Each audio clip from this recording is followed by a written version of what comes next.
السلام عليكم ورحمة الله وبركاته. أخوكم في الله الشيخ علي الدنف، رئيس الحركة الإسلامية في مدينة الرملة.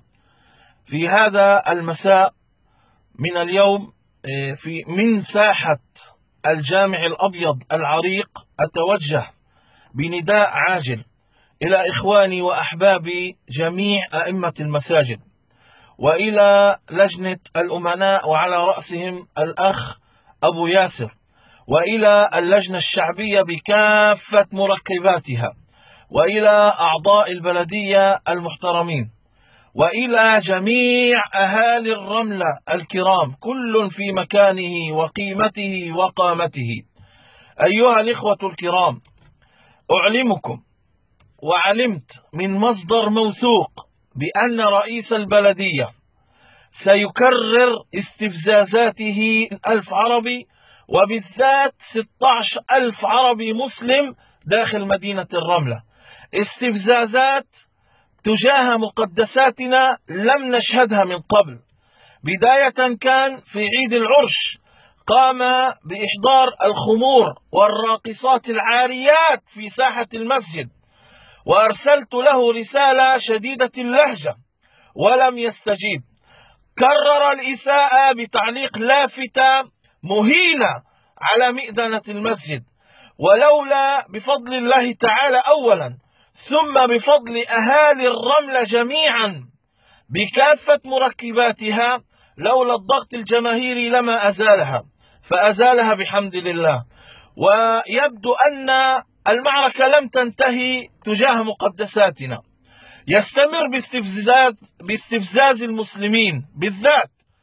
للأسف علمت يا أهالي الرملة بأنه سيقوم بتاريخ 8/4 بإقامة احتفال ميمونة صاخب، احتفال صاخب في ساحة المسجد أيها الناس. وفي 16/4 سيقوم باحتفال رقص شعبي في ساحة المسجد أيها الناس، ولا يخلو الأمر طبعا من العري ومن الخمور.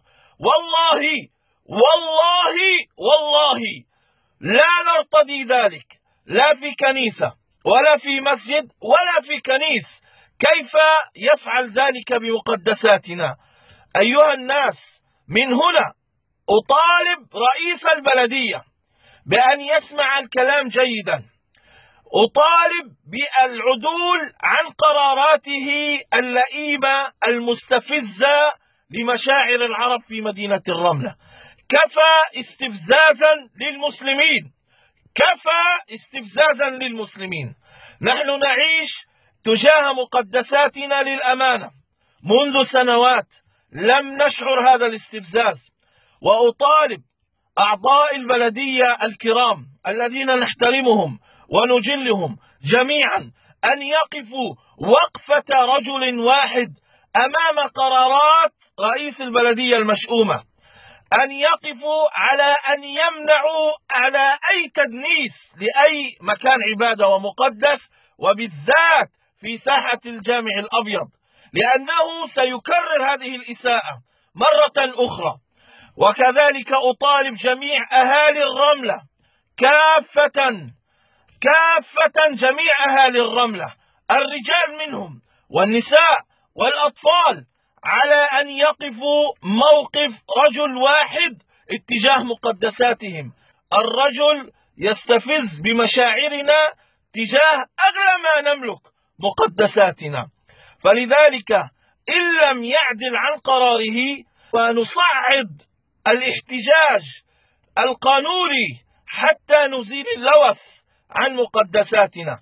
اعذروني على طريقة الانفعال التي أتحدث بها، والله لأني أعلم أن جميع أهالي الرملة على ذلك. فذلك أيها الإخوة الكرام، نحتاج منكم الرباط والصمود على مقدساتنا، ونسأل الله تعالى أن يزيل عنا الهم والغم واللوث عن مقدساتنا. السلام عليكم.